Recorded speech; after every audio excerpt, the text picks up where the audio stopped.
Crime करने वालों को सजा मिलती ही है और कभी कभी सजा इतनी डरावनी होती है कि लोग उसे दोबारा करने की सोच भी ना पाए। लेकिन सोचो, अगर वो सजा सिर्फ इस जिंदगी तक नहीं, अगले जन्म तक चले तो साउंड क्रीपी, राइट? तो आज हम बात करने वाले जुंजी इतो की वन शॉट मांगा द एनिग्मा ऑफ अमिगारा फॉल्ट के बारे में, जिसमें तुम्हें rebirth, horror without monster, nature और लॉस ऑफ कंट्रोल को डीपली दिखाया जाने वाला है और कैसे तुम्हारे क्राइम्स तुम्हारे लिए लाइफ टाइम कर्स बन सकते हैं। तो चलो शुरू करते हैं इस वीडियो को।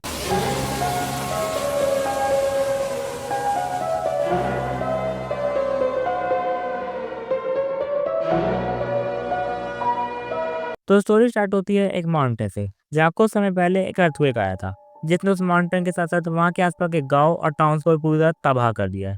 यहाँ तक कि वो माउंटेन जिसका नाम आमिगारा था, उसमें भी बड़े बड़े क्रैक्स आ गए हैं और जिसे हर एक न्यूज चैनल ने कवर किया है। यहाँ तक कि इसे अब तक का सबसे बड़ा अर्थक्वेक बताया जा रहा है और यहीं से वो स्ट्रेंज इंसिडेंट स्टार्ट होने वाला था।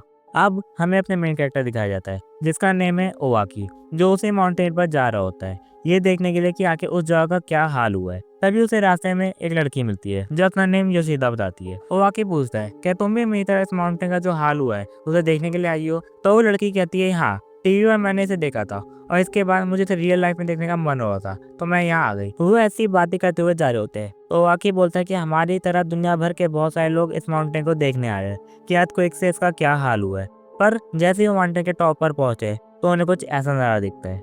वहाँ उनको इंसानों के साइज के गड्ढे दिखते हैं और वो भी एक दो नहीं बल्कि बहुत सारे, जो पहाड़ पर अर्थक्वेक की वजह से बाहर आ गए थे, जो उससे पहले अंडरग्राउंड थे। वहाँ पर जो रिसर्चर्स थे वो भी देखकर शॉक हो गए थे कि आखिर ये कैसे हो सकता है। जब उन गड्ढों की गहराई जानने का ट्राई करते हैं तो उन्हें पता लगता है कि इसकी गहराई 30 मीटर से भी ज्यादा गहरी है। रिसर्चर्स का दिमाग खराब हो रहा होता है कि ये नेचुरल तो हो ही नहीं सकते, इन्हें पक्का किसी इंसान ने बनाया है।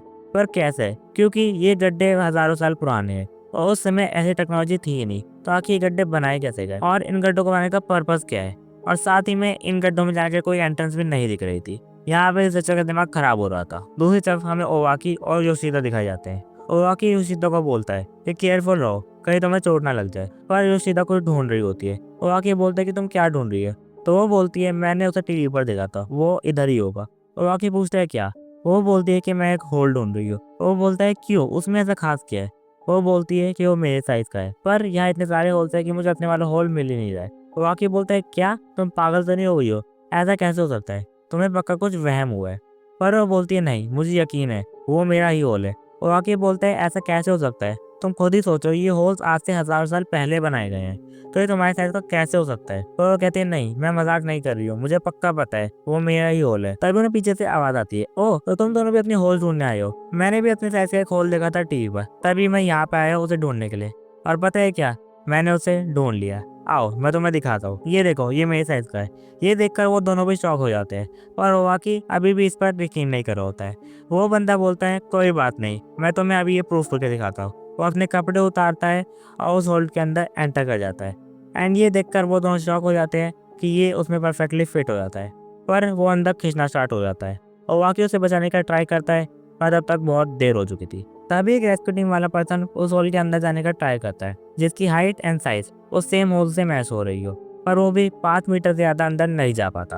अब रात का सीन दिखाया जाता है, जहाँ वो वाकई अपने टेंट में सो रहा होता है। तभी उसे सपने में वही सेम पर्सन दिखता है। वो उस होल में 100 मीटर से भी ज्यादा नीचे फंसा हुआ है। वहाँ पूरा अंधेरा है, वो वहाँ अटक गया है, वो बिल्कुल मूव नहीं कर पा रहा है और बोल रहा होता है, मुझे बचाओ वाकई, मुझे बचाओ, मेरी हेल्प करो प्लीज। तभी वो वाकई झटके से उठता है। वो देखता है सुबह हो गई है। उसे लगता है चलो अच्छी बात है, ये सब एक सपना ही था। और जैसे टेंट के बाहर निकलता है उसे योशिदा दिखती है। तभी वो वाकई उससे पूछता है कि उस बंदे का पता चला? तो योशिदा बोलती है नहीं। फिर योशिदा बोलती है, क्या तुम मेरे साथ आ सकती हो, मुझे तुम्हें कुछ दिखाना है। वो बोलता है ओके, पर क्या? वो बोलती है, मैंने ढूंढ लिया। तो पूछते है, क्या ढूंढ लिया? वो बोलती है, मेरा होल। वो उसे अपने होल के पास लेकर जाती है, जिसे देखकर वो आके बोलता है, हाँ, ये है तो तुम्हारे साइज का ही। पर तभी उस होल को देखते ही योशिदा उसे बहुत गंदी तरीके से घूरना स्टार्ट कर देती है, मानो कि अभी उसकी आंखें बाहर आ जाएगी। वो आके बोलता है, क्या हुआ? वो बोलती है, ये होल मेरे लिए बनाया गया है। वो बोलता है, ये कोइंसिडेंस भी तो हो सकता है। वो बोलती है, नहीं, ये मेरे लिए है, ये होल मुझे अपनी तरफ बुला रहा है, मैं इसमें एंटर करूंगी और फिर हमेशा के लिए ट्रैप हो जाऊंगी। तभी हम देखते हैं कि ऐसे ही बहुत सारे लोग अपने होल्स के अंदर एंटर करना शुरू कर देते हैं। ये मेरा है, ये मेरा है, एंड वो सब उन होल्स के अंदर जाने लगते हैं और ऐसे ही कई लोग करते हैं। रेस्क्यू टीम भी शॉक हो जाती है कि आखिर इन सबको हुआ क्या है। तभी योशिदा पागलों की तरह चिल्लाना स्टार्ट कर देती है, मुझे डर लग रहा है, वो और मुझे बुला रहा है, वो कह रहा है आओ, जल्दी आओ मेरे पास, योशिदा आओ। योशिदा की ऐसी हालत को देखकर ओवाकी बोलता है, रुको मैं तुम्हारी हेल्प करता हूँ। वो योशिदा का होल पत्थरों से पूरी तरह बंद कर देता है। वो बोलता है अब तुम सेफ हो।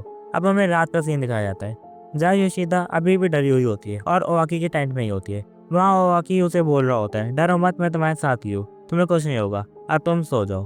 अब ओवाकी को फिर एक सपना आता है जो कई हजार साल पहले का होता है, जहाँ उसे क्राइम के लिए उसे वैसे ही एक होल में डाल दिया जाता है, जहाँ धीरे धीरे करके उसकी पूरी बॉडी का शेप बदलना शुरू हो जाता है एंड वो इतनी पतली हो जाती है कि वो क्रैक से भी बाहर आ सकती है। पर तभी उसका सपना टूटता है। वो डर के बोलता है, एक और सपना, आखिर ये सब हो क्या रहा है।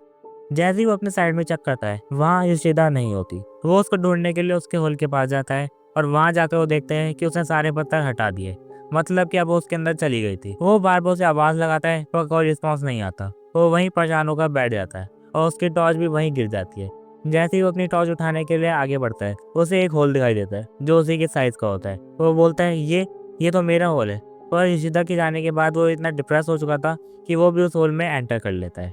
अब हमें कुछ महीनों बाद का सीन दिखाया जाता है जहाँ रिसर्चर्स को होस्ट के पीछे की साइड माउंटेन कुछ क्रैक्स दिखते हैं, पर वो बहुत ज्यादा छोटे होते हैं। उन्हें लगता है कि जो अर्थक्वेक आया था उसकी वजह से ऐसा हुआ है। तब एक साइंटिस्ट उन क्रैक्स के अंदर देखता है तो ये देखकर डर जाता है कि उन दरारों के अंदर से एक इंसान उनकी तरफ आ रहा है और वो भी कुछ ऐसी शेप में। और यही ये स्टोरी खत्म होती है। अब देखो, जब भी ओवाकी को सपने आए थे वो सब रियल थे और वो हॉल्स इन्हीं के लिए बनाए गए थे, क्योंकि पिछले जन्म में उन्होंने कुछ ऐसे क्राइम्स किए थे जिसकी वजह से वो इन होल्स में डाल दिए गए थे। और जब अर्थक्वेक आया तो वो होल्स वापस से ऊपर आ गए, जिसकी वजह से इन्होंने जो क्राइम्स पिछले जन्म में करे थे उसकी तरह इन्हें वापस इस जन्म में मिल रही है। तो वीडियो कैसे लगी बताना जरूर। अगर तुम्हें जुंजी तो की कोई एक और स्टोरी सुननी है तो राइट वाली वीडियो पे क्लिक करो, और अगर तुम्हें कुछ अंडररेटेड एनिमेस देखने हैं तो लेफ्ट वाली वीडियो पे क्लिक करो। तब मैं मिलता हूँ तुमसे किसी और नई वीडियो में।